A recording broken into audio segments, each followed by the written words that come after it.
If you've ever wondered why medical care is so expensive, consider this. DePuy, a Johnson & Johnson company, paid $184 million to a handful of surgeons they say helped to design a type of artificial hip implant.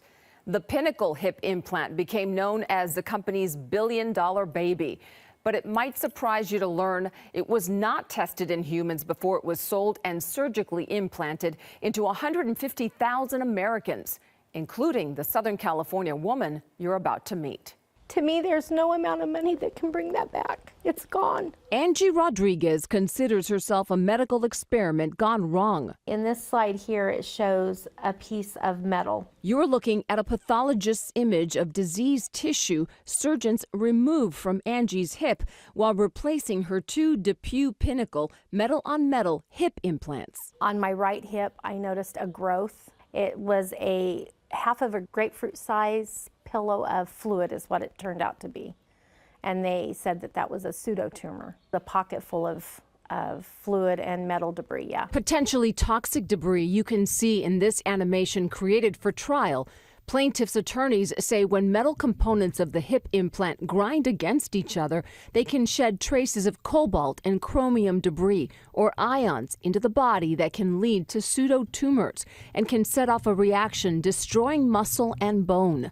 These tiny metal ions can enter the bloodstream and travel throughout the body. Metal ions, what are they doing to my liver, my kidneys, my heart? The problem is the DePuy Johnson & Johnson Pinnacle metal-on-metal was never tested in one single human being before they started selling it. And the company basically made guinea pigs out of everyone who received it. Attorney Mark Lanier convinced a federal jury to award Angie and 5 other California plaintiffs an eye-popping $1 billion in their lawsuit against DePuy and its parent company Johnson & Johnson, although the judge later slashed the verdict in half. Jurors found the companies negligently designed, sold, and fraudulently marketed the allegedly defective hip implants, failed to adequately warn doctors, and concealed the implants' potential risks.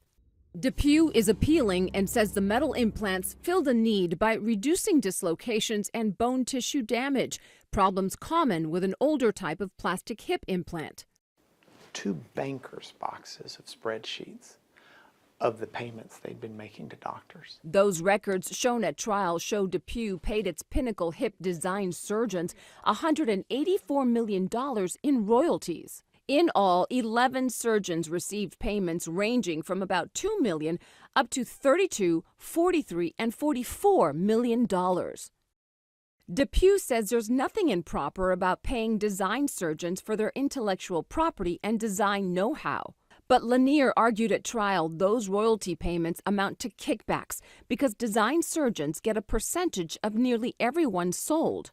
Lanier argued that sets up an ethically dicey incentive for those design surgeons to help sell the implants. All of the money funnels back up. And so you've got these guys up at the top that are making $20, $30, $40 million.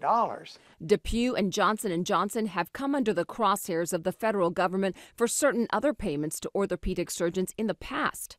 In 2007, without admitting to any wrongdoing, DePuy paid $84 million to avoid criminal prosecution for allegedly conspiring to violate the federal anti-kickback statute by paying orthopedic surgeons through consulting agreements to use DePuy products. In 2011, Johnson & Johnson paid $70 million to settle charges that some of its foreign subsidiaries bribed doctors in several European countries to use their products, and paid kickbacks to the Iraqi regime of Saddam Hussein under an oil-for-food program rife with fraud. Take its share of business, gentlemen! Taking shares of business was the theme of a Mardi Gras-style parade at a DePuy sales conference in 2008. This video, shown to the jury, stars DePuy's then top marketing guru alongside costumed alligators, a bloody man with a hatchet, and a giant metal hip implant. So once again, DePuy saves the day! The star speaker, renowned orthopedic surgeon Dr. Thomas Schmalzried of Los Angeles, one of the design surgeons on DePuy's Pinnacle hip system, which includes the metal-on-metal, ultimate version, critics say, can leach toxic metal debris into patients' bodies. Good afternoon, DePuy. Dr. Schmalzried thanks and congratulates the DePuy sales team for selling $1 billion worth of DePuy Pinnacle hip products. I thank you. But did you know you can sell even more? Did you know that the first billion is the hardest? You're thanking them. Is that because you get a cut on it? Yeah, maybe. I don't know. They made you rich. In this deposition video from a related case, attorney Mark Lanier presses Dr. Schmalzried about his interest in marketing the implant. Sell the system. Sell what's available today. Emails show Schmalzried discussing crafting this message and the key to the marketing success. Lanier wants to know, is he more of a salesman than a surgeon? Billion here, billion there. Pretty soon it adds up to some real money. Schmalzried, who is 6'10" and played basketball at Stanford, testified at trial that he's made about $30 million in royalty payments from DePuy, more than he's ever made treating patients. I don't use the term cut. It's a percentage. I get a percentage of what's sold. Of what's sold, yes, Okay. sir. Dr. Schmalzried told jurors it's important to have surgeons on the design team who interact with actual patients, and that he and other design surgeons provided valuable input and know-how. Schmalzried denies that he's a salesman, but concedes that the more metal-on-metal hips sold, the more money he makes. Your billion-dollar baby, Pinnacle with high-performance bearings. You call it the billion-dollar baby? I did. Okay. Anyone here want to go for two? I'm going to say that again. Does anyone here want to go for two? Now would you agree with me? You're hyping the sales team into going out and selling more. Yes.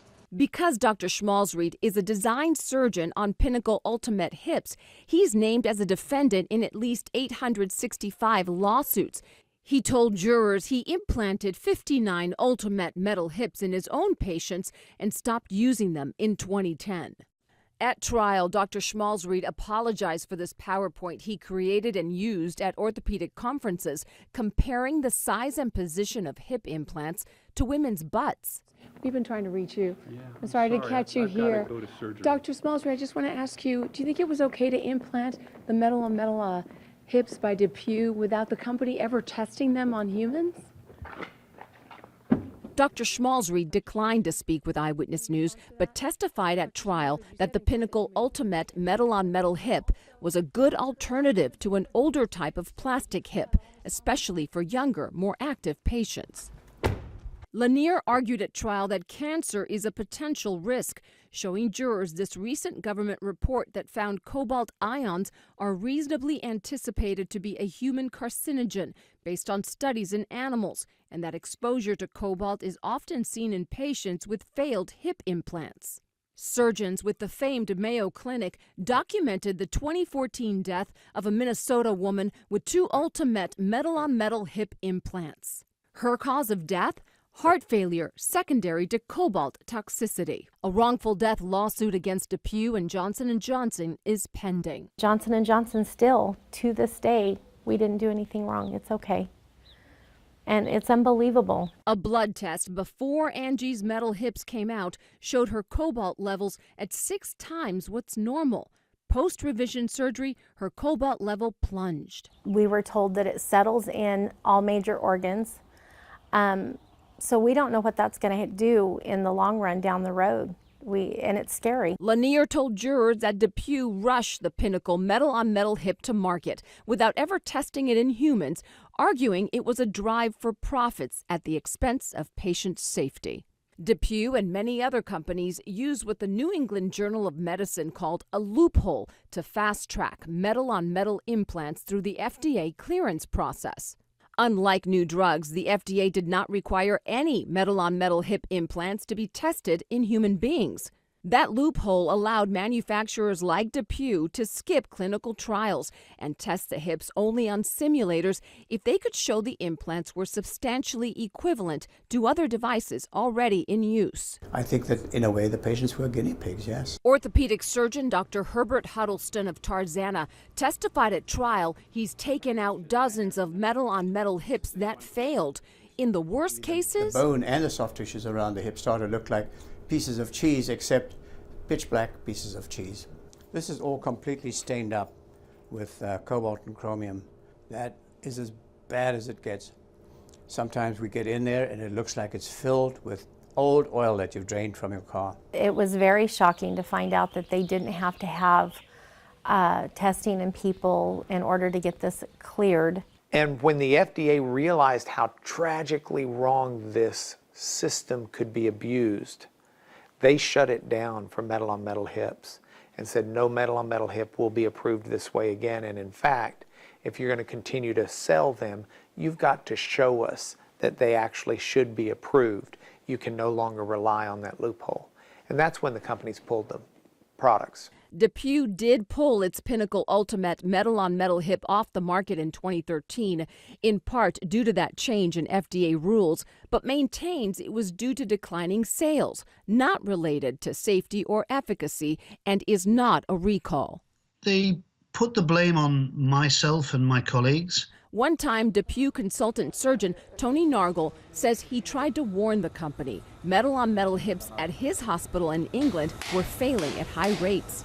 He testified at trial to the, quote, horrible, rotten, damaged flesh he'd find inside some of his patients' bodies. It's quite unbelievable what, in the bad cases, you go in there, you touch the muscle, it just disintegrates. It's like liquefies, it's just destroyed in your hand. Lanier argued at trial that DePuy knew all along that all metal-on-metal implants were potentially dangerous and showed jurors how concern mounted over the years. In 1995, DePuy's own head of hip development pointed to the sudden catastrophic breakdown of some rival companies' metal implants, leading to a large volume of wear debris. By 2004, Lanier argued DePuy knew from its own investigation in the UK on a similar cobalt and chromium implant that metal ions released have killed the bone and soft tissues around the hip. In 2010, another of DePuy's own design surgeons urged the company to look at the data he'd provided, saying it borders on unethical to continue to market the product. These products are harming patients. Also in 2010, a surgeon DePuy had paid millions of dollars in royalties warned again of complications that, although rare, can be early and catastrophic. Some of these key doctors said to the company, you have a problem with Pinnacle metal-on-metal. Internally within that closest network of doctors who are actually getting a cut of the sale on those products, those doctors themselves quit using it. One of those highly paid DePuy surgeons even went so far as to say doctors were seduced into using metal-on-metal implants, asking in 2011 if these problems were the tip of the iceberg. Lanier also showed jurors this DePuy PowerPoint, a complaint crisis DePuy faced in 2008. More and more patients were undergoing revisions, a painful surgery to replace failed implants. One option pitched to executives by a DePuy employee: let's train our sales force not to report the revisions. And if our sales force will not report all these revisions, it'll make us look better with the FDA. It'll make us look better compared to our competition. DePuy executives testified that option was not selected and not taken seriously. DePuy and Johnson & Johnson declined our request for an interview, but argued in court that all types of implants can fail and that all implants, even those made with plastic or ceramic, can shed debris. DePuy says innovation requires some risk and that doctors were warned about the potential risks of these implants and chose to use them based on the needs of their patients. In a statement to ABC7, DePuy says it acted appropriately and responsibly in the design and testing of the product and claims a strong track record of clinical data. You get tired? Yes. Yeah. Yeah. Good job. DePuy argued their implants failed in Angie and the other California plaintiffs for reasons unrelated to any possible design defect, but the jury disagreed. You know, if your viewers are you or I break the law or do something wrong, we get thrown in jail. But you can't throw Johnson & Johnson in jail. Lanier reminded the jury that although DePuy denied any wrongdoing, in 2007 they shelled out $84 million to avoid criminal prosecution for those alleged kickbacks to doctors. Lanier compared the payout to headache money. A company worth $72 billion, they'll spend $84 million on a headache. That's aspirin money to them. So our jury awarded an aspirin to each of the plaintiffs in our case, $84 million apiece for punitive damages. We stood up for what we believed in. We stood up for ourselves. There are more than 9,000 of these lawsuits pending right now. Angie's case was one in a series of bellwether or test trials. So far, jurors have awarded a combined $1.7 billion in damages. How can you know if your doctor is accepting money from drug and device manufacturers? Log on to abc7.com/investigations and we'll show you how.